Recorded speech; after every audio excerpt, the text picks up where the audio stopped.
Yeah, it's not bad. Huh?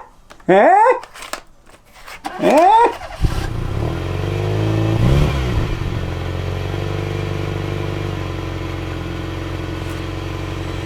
When I was on the phone with Brian from Motovicity, I remember my first reaction because he's like, "Hey man, you want to build the race car? Let's go racing. You know, we'll help you get the car, we'll help you get the parts. You know, you guys do your thing, make it you, make it authentic. I'm not going to put guidelines on it. I'm not going to say no to this. I am going to say, I'm not a race car driver. I'm not a race car builder. And did you see that Hellcat Red Eye video?" And he was like, "I know, right? That's what's going to make it so good." So like, that's kind of the premise of this whole thing, is like kind of a shrug. Like, we're going to do this. We're at United Speed Racing today, where Jason Owens is helping me tear down the Type R. Well, actually, he's doing it, and I'm kind of sitting here rambling about different stuff. But we got a bunch of parts that are going on it today. It should be interesting. Got a lot of parts and not a lot of time. Basically, it's Monday. We leave for California in a week. So our job today is to get these parts on this car. Well, I'm watching the mad scientist get the town on this thing. It's funny to watch him because, like, he's so specialized with Type Rs that he knows exactly where to go and what to do. That's what I'm trying to figure out. I'm like, "Wait, what are you working on now?" He's like, "Well, a little bit of everything all at once." So he's just kind of right now taking this little belly pan off. Yeah, there's just basically getting all the crap out of the way, right? So that when we go to work on this, we don't have to keep stopping the forward momentum to try and remove stuff and take it off. Tell me, do you have the OCD thing? Like, if I was doing this, I would lay them out in the same order they came off, driver to passenger side, and put them in the same hole. That's not you? We'll put all the clean ones on the bottom, and all the dirty ones are going to go back up top. I'm weird like that. Like, when I work on stuff, I want every bolt to be in the same little hole that it came out of. This car needs some mud flaps. Have you seen it with mud flaps? They look great. Yeah. All right. I mean, where do you want me to just put it? Just somewhere out the way. Not scratching up this car. Don't worry about the super. Jesus. I just myself around. You are not getting this? What's that? So I'm pulling this off for when we do the downpipe and stuff. It just gives access a lot easier. So Okay. it's not much effort to take it off. So. Oh, look at that. That didn't just pop off like every other car. To do the intercooler, we have to remove the battery because of the piping. This upper pipe has come off of that goes over the transmission. Normally, removing the battery in a car wouldn't be bad, and removing the battery itself isn't bad, but we have to take all the tray off, which that's the bad part. So, it's the metal tray.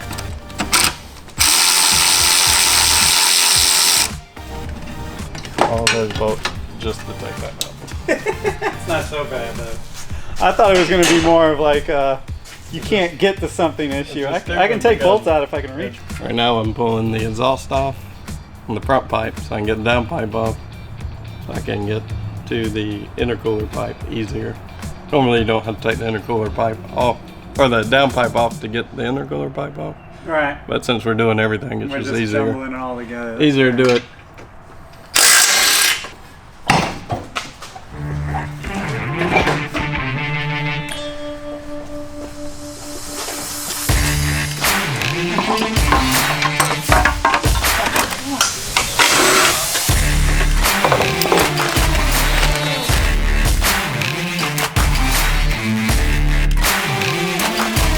Check this out, y'all. Mishimoto is on their game with their packaging.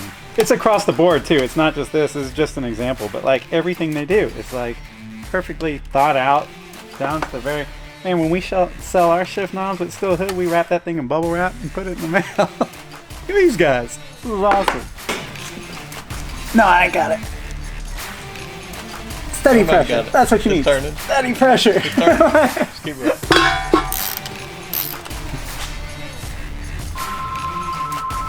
Probably the first oil change on this car, huh? Pretty dirty. You know, me and Brian and Mike, we kind of had a conversation about like, how do we build this car, right? Like, what we don't want to do is flex our magazine muscles to try and build a car that's unattainable to most people. Like a lot of media companies do that, right? A lot of builders do that, a lot of magazines do that. They basically use their connections that they build in the industry to build a $100,000 Type R.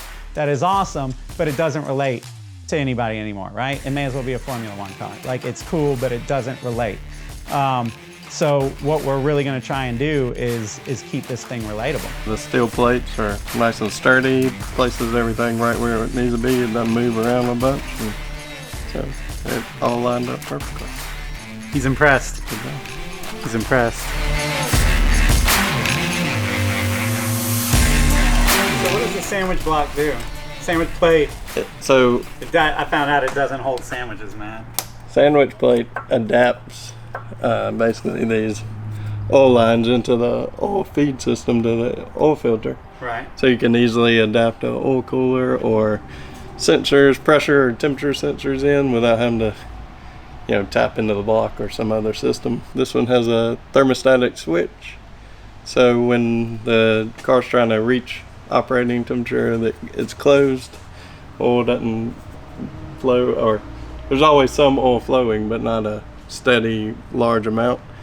So you're not driving down the road cooling the oil when it's trying to warm up. And then Right. once it gets to a certain temperature, which is about 80 degrees Celsius, I believe, this opens up. It's got a little spring pressure in there, and it opens up and lets it flow. Doesn't hold sandwiches for shit.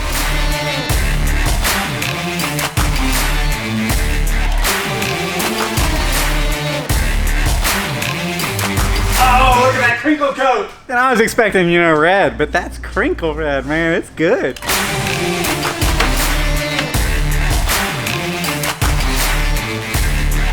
Huh? Little, light, kind of flimsy. No offense, Plastic Honda. and metal. Yeah, but look at this one. I mean, look, dude, like, look at the girth on this thing, huh? Who said that? She did. Gonna fit that coupler in there. It's gonna take me a couple of minutes. Put this thing on. I got it. These two packages are from Thermal Exhaust. One is a downpipe, we hope. One is a test I'm not sure pipe. what the other one is, really. I'm interested to know what's in that box right now. They sent the black tippies. That's a downpipe. Downpipe. No. Yeah, one's catted, one's catless. Which one you want? Catless. They really sent both? Yeah. If you live in a state and or county where you have emissions, you probably have to run this one. I don't. Oh yeah. So I'm running catless all day. Walton County for the win. We chose the Type R because it's the little engine that could, like literally. This car is designed to be on a track all day, aside from maybe the cooling issues, which we're gonna deal with. So this is like y'all's own little monogram heat blanket here. Yeah, we have these turbo blankets made by PTP. This helps hold all the heat in the turbo, let it go out the exhaust versus just going out into the engine bay where there's not much airflow in the engine bay. And everything we're doing today is kind of, you know, as far as what we've done so far, the oil cooler, the intercooler, turbo blanket, and even putting the catless downpipe on does help keep from holding heat in. So.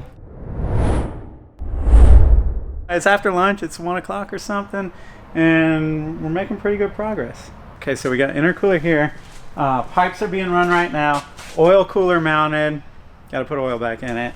Downpipe is sitting there, not mounted yet. We're about to put the exhaust under the car. So it looks like a big old mess, but I think when it starts coming back together, it's going to come back together fast. Week and 5 days, but 1 week until we leave.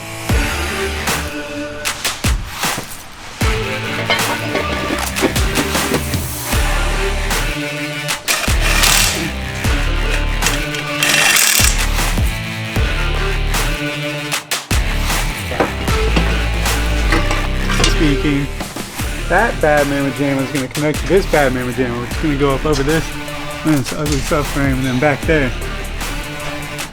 3 tips.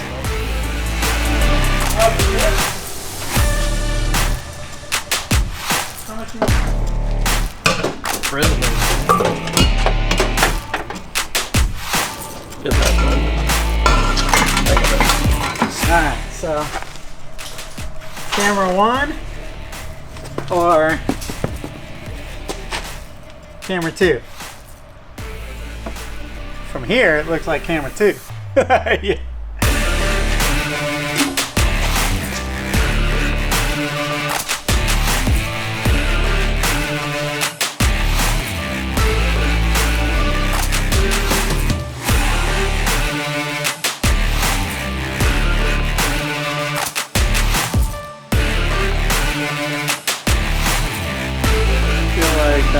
LMFAO or something.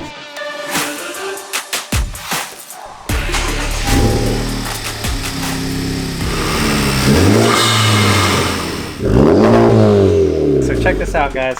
Like USR, they tend to, in a weird way I can't explain, have everything you need. Like, you're like, man, you know what they should do? They should do blank, blank, blank. And they're like, yeah, we have it. So we just put, check this out, this Mishimoto oil cooler in here. And then the factory thing sits like this. And we're sitting here wondering, well, why would you do that and then totally block it off? I mean, you got a little slit up in here, but other than that, like, you're not getting the full benefit. So I was like, man, if we could cut that out, well, guess what they already have? Boom. They kind of do this for people. Like, you know, you just kind of, it's kind of a swap out. And that will allow more air to get to the oil cooler. I'm trying to figure out, should we take that light out? What do you think? It's up to you. I think it's going to look like battered ass, but I mean, you still got. it's really... I mean, you can pull the light out. We can look and see what you think, and then if you want to put it back in, we can do it. I kind of dig it, man. I kind of dig it open. So next up is the springs. We're doing white line lowering springs on this car right now, at least. We did not go with the coilovers because Type R, I mean, come on. Like, there's a lot of really smart people that put a lot of hours designing the Type R, what do they call it? The adaptive shocks or whatever with the little R mode and all that kind of stuff. It's pretty phenomenal. So rather than just right out the gate, rip what's really good out to put coilovers on it just for all the low points, like we decided to go lowering springs, lowers at about 1.5 inches, but the Type R is already, you know, low. So we're gonna run that, keep the little Type R suspension technology, especially since we're driving this thing across the country. We'll see where it goes after that. Don't put cheap coilovers on a Type R because you're downgrading. Yeah, it's not what you want to do. It's one of those cars where the aftermarket parts are gonna have to play no games in order to outperform the stock parts. It's not like, you know, some of these cars out here where you can throw some parts on and it's immediately better. This thing is so good, I'm honestly a little nervous that we are gonna start throwing parts on it and hurt some of the performance aspects rather than help.